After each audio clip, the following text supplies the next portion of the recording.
Amém ou não? Amém. O melhor lugar do mundo é aos pés do Salvador. Se você não está ainda aos pés do Salvador, que nesta noite você coloque-se aos pés de Cristo. Ninguém te amou tanto como Ele.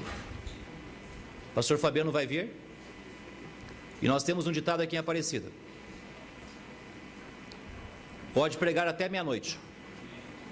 Depois das 10 eles fecham a igreja, fecham as portas, vão embora, mas sempre me deixam pregando. Mas escute o recado de Deus, do servo de Deus. Crianças até 8 anos vão sair.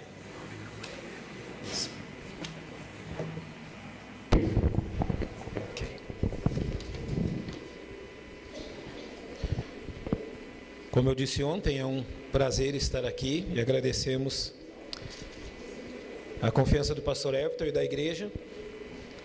Foi muito bom estar com os irmãos ontem e é sempre um prazer estar junto com vocês aqui. O objetivo destas mensagens trazidas nesses dias é despertar a consciência, ou seja, despertar a consciência para a realidade espiritual que cada um de nós vive. Ontem nós falamos sobre o fato que a morte, ela está bem mais próxima de nós do que nós imaginamos. Com isso não queremos ferir a consciência de ninguém, muito pelo contrário, despertá-la para a necessidade de tomar uma decisão enquanto ainda se está nesse mundo. E hoje, tendo por base Mateus capítulo 11, versos 28 a 30, e eu peço que você abra sua Bíblia, eu vou ser sucinto e objetivo naquilo que tenho a dizer-lhes nessa noite.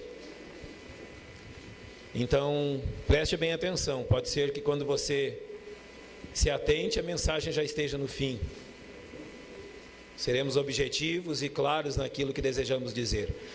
Fiquem assentados como estão. A palavra de Deus, Mateus 11, 28 a 30 diz: Vinde a mim, todos que estáis cansados e oprimidos, e eu vos aliviarei. Tomai sobre vós o meu jugo e aprendei de mim, que sou manso e humilde de coração, e encontrareis descanso para as vossas almas, porque o meu jugo é suave e o meu fardo é leve. Pai, o teu povo encontra-se reunido neste lugar, nesta noite. Nós vivemos na dependência que o teu Espírito fale aos corações daqueles que, porventura, estando entre nós, não conhecem a Cristo. Que o teu Espírito Santo, ó Deus, seja aquele a clarear e a aplicar a verdade proclamada aos corações. Nisto nós dependemos e isto nós pedimos em nome de Cristo. Amém. Quando eu olho para vocês, eu enxergo apenas pecadores. E me incluo entre eles. Não consigo enxergar ninguém aqui que não seja um pecador, mesmo que eu não saiba quais os pecados que você comete. O que aprendi da palavra de Deus é que existem apenas dois tipos de pecadores: aqueles que teimosamente continuam a carregar o seu fardo de dores, e aqueles que graciosamente o depositaram aos pés do Senhor Jesus. Então nós temos pecadores teimosos e temos pecadores convictos, e que na sua convicção de pecado depositaram aos pés de Cristo o fardo que trazia tanto pesar e tristeza até o dia que conheceram o Salvador. Não há um terceiro tipo, não há uma terceira via, há apenas dois tipos de pecadores. Nesses anos que tenho pregado o Evangelho, vi muitas pessoas chegarem aos pés de Cristo e depositarem o seu fardo de dores. Vi pessoas conhecendo Cristo em lágrimas. Vi pessoas conhecendo Cristo, ajoelhando-se diante dele, humilhando-se diante do Salvador, por reconhecer os seus pecados e a bondade do Senhor Jesus para com eles. Mas sabe o que eu mais me recordo de todos esses anos? Não são estes que vieram aos pés de Cristo. Os que eu mais recordo são aqueles que, ouvindo a mensagem do Evangelho, disseram não. E nessa noite eu me recordo tristemente de duas pessoas que, uma que conheci, a outra que ainda conheço, mas sei que ainda não tomou um passo de fé ao lado de Cristo. Lembro-me de uma mãe, de uma família onde pregamos o Evangelho durante muitas semanas, se não me engano 7 ou 8 semanas. Todos os sábados eu visitava aquela família. Todos os sábados eu lhes falava do amor de Cristo. E no dia então que encerramos o estudo com eles, eu fiz-lhes o apelo dizendo que crescem em Cristo e depositassem a sua confiança nele. Lembro que o pai e as duas filhas fizeram isso, mas o que eu mais me recordo é da mãe e esposa dizendo o seguinte: não, eu não quero. E meio que surpreso, eu esperei ela dizer a razão. Ela disse: eu amo demais a minha vida para perdê-la dessa forma. Até onde eu conheço e até onde eu sei, aquela mulher nunca tomou um passo de fé ao lado de Cristo. Há uma segunda pessoa que partiu desse mundo e que eu lembro que eu a visitei no hospital. Não fui eu que preguei o evangelho para ela. Um pastor amigo havia pregado o evangelho naquela tarde a ela. Quando eu estive no quarto do hospital, havia uma sonda. Eu perguntei ao médico o que era aquilo dentro daquele recipiente. E peço desculpas aos irmãos pela sinceridade, o médico me disse assim, que eram partes do pulmão daquela pessoa. Ela havia fumado durante décadas, e aquelas eram as últimas horas da vida dela. E o que mais me deixou triste foi saber que ela ouviu o evangelho, enquanto pedaços do seu corpo saíam por aquela sonda, e ela convictamente disse: não, eu não quero.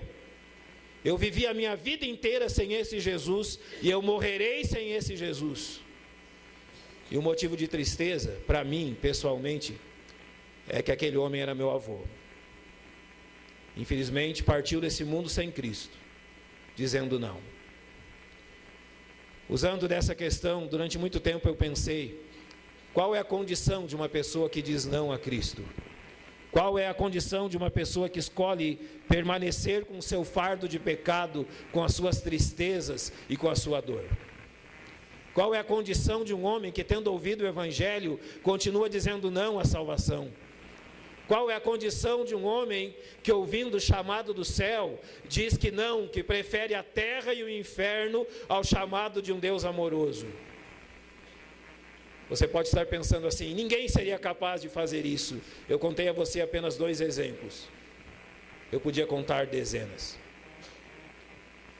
Eu não sei se alguém aqui continua dizendo não a Cristo, já tendo ouvido o evangelho dezenas e dezenas de vezes. E eu não estou dizendo que estou pregando para você, mas eu estou pregando a todos aqueles que, estando aqui nessa noite, não conhecem o Salvador. Qual é a condição daquele que diz não a Cristo? Abra sua Bíblia comigo, Romanos capítulo 1, verso 18. Eu serei sucinto e objetivo naquilo que tenho a lhe dizer, são apenas 3 questões. Serei rápido nisto. E eu peço que você preste atenção nessas 3 questões. Romanos 1, a partir do verso 18 diz que do céu se manifesta a ira de Deus sobre toda a impiedade e injustiça dos homens que detêm a verdade e injustiça. Porque o que de Deus se pode conhecer, neles se manifesta, porque Deus lhe o manifestou. Porque as suas coisas invisíveis, desde a criação do mundo, tanto o seu eterno poder como a sua divindade se entendem, e claramente se veem pelas coisas que estão criadas para que eles fiquem inexcusáveis. O que é alguém inexcusável? É alguém indesculpável. Nós vamos pensar rapidamente nesses 3 versos. O que eles estão dizendo é que a palavra de Deus revela do céu a ira de Deus contra aquele homem que mantém o pecado no seu coração. Ele vive de forma ímpia, ele vive de forma impiedosa, ele não respeita os homens nem a Deus, ele respeita unicamente a si mesmo e ao seu desejo, ele ama o seu pecado e ele sabe que Deus está irado com isso, mas ele não se importa com isso. No verso 19, Paulo diz que o que de Deus se pode conhecer, neles se manifesta. Não quer dizer que esse homem não sabe o que é certo e errado. Sabe, Deus lhe deu uma consciência, e o papel da consciência é acusar ou defender. Quando estamos errados, a nossa consciência nos acusa. Quando estamos certos, a nossa consciência nos defende. E até onde eu possa perceber, todos aqui têm uma consciência que desempenha exatamente esse papel. Você conhece Deus pela sua consciência. Você sabe o que é certo e errado. Você é indesculpável porque a sua consciência dá testemunho daquilo que você faz de errado. Você é indesculpável porque a sua consciência está lhe acusando neste momento dos seus pecados. Mas há um segundo testemunho. O verso 20 diz que as suas coisas invisíveis, desde a criação do mundo, tanto o seu eterno poder como a sua divindade, claramente se veem pelas coisas que estão criadas. Cada dia que você acorda, cada vez que você sai debaixo do sol, cada vez que você molha pela chuva, Deus está testemunhando a você do seu amor e da sua graça. Deus está dizendo a você que Ele lhe ama e que Ele deseja que você se arrependa dessa sua teimosia e desse seu orgulho bobo contra Ele, desse seu amor pelo pecado. Deus está testemunhando pela sua consciência, Deus está testemunhando pela criação, ao falar do seu poder, ao falar da sua divindade. E aqui eu quero usar um exemplo. Você consegue imaginar aqueles índios que viviam no Brasil, quando Pedro Álvares Cabral supostamente descobriu, não é, as terras brasileiras? Aqueles índios nunca souberam o que é uma igreja. Aqueles índios nunca souberam o que é uma Bíblia. Aqueles índios nunca ouviram o nome de Jesus até aquele dia. Aqueles índios nunca ouviram o fato que Deus escreveu um livro para revelar-lhes quem Ele era. Eles não souberam absolutamente nada disso. Mas eles tinham duas coisas: a consciência e a criação. Eu vou fazer uma pergunta sincera a você. Quando aquelas pessoas morreram, mesmo nunca tendo ouvido falar de Jesus, mesmo nunca tendo lido uma Bíblia, nunca ter ido a uma igreja, eles foram para o céu ou para o inferno? A resposta é: eles foram para o inferno. Eles têm a consciência e têm a criação para testemunhar-lhes, e por isso são inexcusáveis, culpáveis. Agora permita-me falar de você. Você tem a consciência, você tem a criação, e você tem uma coisa que eles não tiveram: você tem a Bíblia. Eu sei que muitos de vocês mantêm a Bíblia aberta na estante da sala de casa. Normalmente ela está aberta no Salmo 90. Você a mantém lá. Mas permita-se ser sincero com você: enquanto ela permanecer lá, sem ser lida, o único objetivo dela é te condenar. Sim, porque se homens que nunca ouviram a palavra de Deus foram condenados, o que dizer de você que tem a Bíblia nas suas mãos e rejeita Jesus Cristo? A primeira coisa que eu aprendi sobre um homem que rejeita Cristo é que ele é indesculpável. Sim, um dia você estará diante de Deus, você apresentará suas desculpas e nenhuma delas servirá. Você é plenamente indesculpável por manter os seus pecados, por não deixar o seu fardo diante de Cristo e por não arrepender-se. Não há ninguém culpado por isso. Essa igreja não é culpada por isso, este pastor não é culpado por isso, nenhum crente é culpado por isso. O único culpado por isso é você mesmo. Você vai para o inferno pela sua própria responsabilidade. Nenhum de nós é culpado disso. Você vai para o inferno pela sua própria rebeldia, pela sua própria teimosia, pela sua própria incredulidade. Você tem a Bíblia nas mãos e rejeita o Salvador. Você é indesculpável. Não haverá desculpa para você no dia do juízo.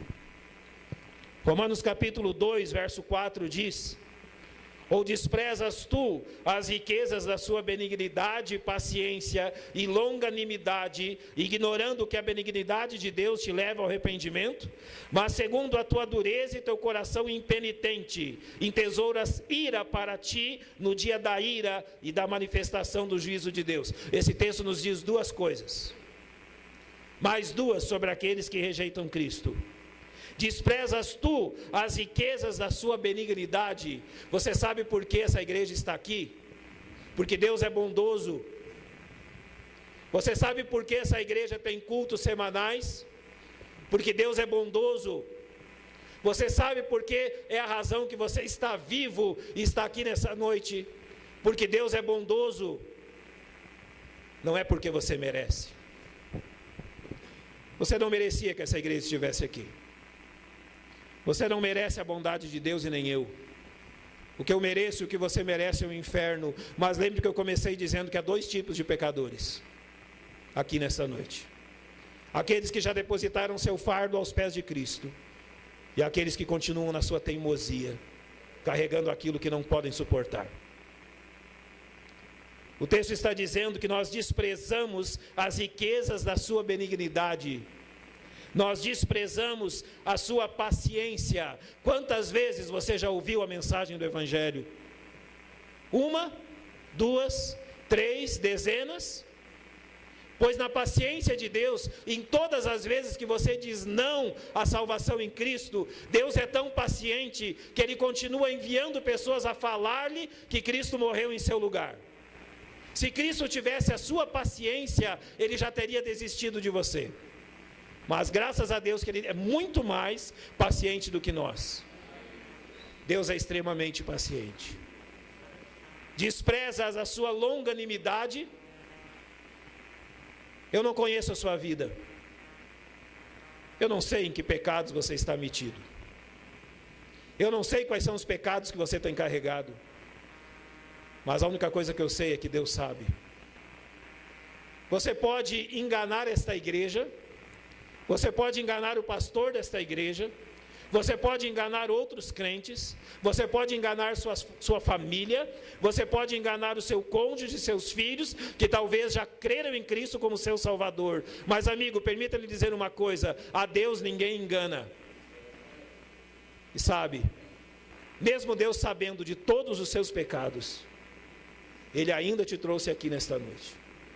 Mesmo sabendo de toda a podridão da sua vida, Deus ainda te traz aqui para te conduzir ao arrependimento. E o verso 4 termina dizendo: ignorando que a benignidade de Deus te leva ao arrependimento. É Deus na sua bondade que te conduz ao arrependimento. É Deus na sua graça que ainda não desistiu de você. Mas permita eu falar algo sobre você. Se você ainda rejeita Cristo, você é alguém que despreza a graça de Deus. A graça que na eternidade te fará falta. A Bíblia conta não uma parábola, mas uma história real sobre um homem no inferno. Um homem que se recorda desta vida, se recorda dos seus irmãos, se recorda de pessoas que conheceu aqui. E neste homem nós aprendemos que o lugar onde há mais pessoas arrependidas é o inferno. Porque lá eles recordarão das oportunidades que tiveram de escapar da condenação e desprezaram. Será lá no inferno que você lembrará do seu desprezo. Eu comecei dizendo que o meu objetivo não é ferir seu coração, não é ferir a sua consciência, mas despertá-la. Eu não estou aqui para deixar você sem dormir essa noite. Eu estou aqui para dizer que há solução para esse fardo de pecado que você carrega. Mas você tem desprezado a solução. Aqueles que desprezam Cristo são indesculpáveis. Aqueles que desprezam Cristo são aqueles que desprezam a graça de Deus. E o verso 5 diz que entesouras para ti ira no dia da ira e da manifestação do justo juízo de Deus. Sabe o que a Bíblia diz sobre os pecados? A Bíblia diz sobre pecados que há pecados que as consequências dele nos atingem nessa vida. Sim. Há pecados que a consequência deles nós colhemos nesta vida, neste corpo, enquanto estamos aqui antes da morte. A palavra de Deus mostra em Romanos 1 que pelos homens trocarem o afeto natural, ou seja, que homens devem relacionar-se com mulheres e mulheres com homens, de acordo com aquilo que Deus estabeleceu na criação, Deus deu a eles o justo juízo, e eles colheram em si mesmos as consequências do seu pecado. Isso se colhe nessa vida. Todo tipo de rebeldia, todo tipo de dureza de coração se colhe nessa vida. Mas há uma colheita muito pior do que essa. É a colheita eterna. A Bíblia nos mostra que o inferno não é um lugar onde Deus está, digamos, se cobrando dos pecadores. Deus não tem prazer nenhum no inferno, não pense isso. Deus não tem prazer nenhum na morte do ímpio. O inferno nada mais é do que a retribuição ao ser humano pelos seus atos. Sim, é no inferno que recebem a retribuição por aquilo que fizeram nessa vida. E sabe qual é o pior? Enquanto rejeitam Cristo, estão entesourando, estão acumulando ira de Deus contra si mesmos. João diz que a ira de Deus permanece sobre aqueles que rejeitam Cristo. Notem o que eu vou lhe dizer agora. Não é que se você rejeita Cristo, a ira de Deus um dia vai te atingir. Não é que se você rejeita Cristo, pode ser que a ira de Deus um dia atinja a sua vida. Não, o que Deus está dizendo é que a ira de Deus está sobre a sua cabeça nesse exato momento. Você está andando na rua, você está indo para o trabalho, você está indo para a escola ou para a faculdade. A ira de Deus está acompanhando você por onde você anda. Você está fazendo as melhores coisas que você pode imaginar em fazer. A ira de Deus está acompanhando a sua vida. E no dia que você deixar esse mundo pela morte, ela finalmente será derramada sobre você. Quem é o responsável? A responsabilidade por rejeitar Cristo é exatamente esta. Porque virá o grande dia do juízo do Senhor. Então não haverá graça, não haverá piedade. São três coisas. Aqueles que rejeitam Cristo são indesculpáveis. Aqueles que rejeitam Cristo desprezam a graça de Deus. Aqueles que rejeitam Cristo acrescentam ira contra si mesmos diariamente. Eu comecei falando sobre dois tipos de pecadores. Eu conheço dezenas e dezenas de pessoas. E eu as conheci antes de conhecerem Cristo. E eu as conheço depois de conhecerem Cristo. Conheço pessoas que viviam em triste amargura. Conheci um homem, enquanto trabalhava no norte do Brasil, que havia tirado a vida de dezenas e dezenas de pessoas. E quando eu o conheci, lendo Romanos 6, falando sobre como Deus usa os membros do nosso corpo, ele disse o seguinte: olha, essa mesma mão que tirou a vida, ceifou a vida de tantas pessoas, é a mesma mão que impunha a Bíblia para dizer que Jesus Cristo salva. Um homem violento, um homem amargurado, mas que foi transformado pelo poder de Cristo. Conheço pessoas que por mais de uma vez pensaram em tirar a própria vida, e que quando conheceram Cristo, se regozijaram dia após dia por uma nova oportunidade. Mas agora deixa eu dizer-lhe uma coisa. Eu também conheço pessoas que eu tenho pregado o Evangelho há muitos anos, muitos deles meus familiares, que continuam carregando o seu fardo de tristeza, de amargura, um fardo que lhes pesa dia e noite, e que não lhes deixa ter descanso, e teimosamente dizem que permanecerão na sua tradição e carregando o seu fardo, porque os seus pais carregaram. Enquanto é tão simples atender o convite de Cristo, teimosamente eles permanecem em seus pecados. Você vai sair desta igreja hoje à noite. Se você rejeita Cristo, esse fardo vai continuar incomodando a sua consciência durante a noite. Quando você despertar amanhã, ele continuará lá. E ele continuará lá por todos os dias da sua miserável vida, enquanto tu não depositá-lo aos pés de Cristo.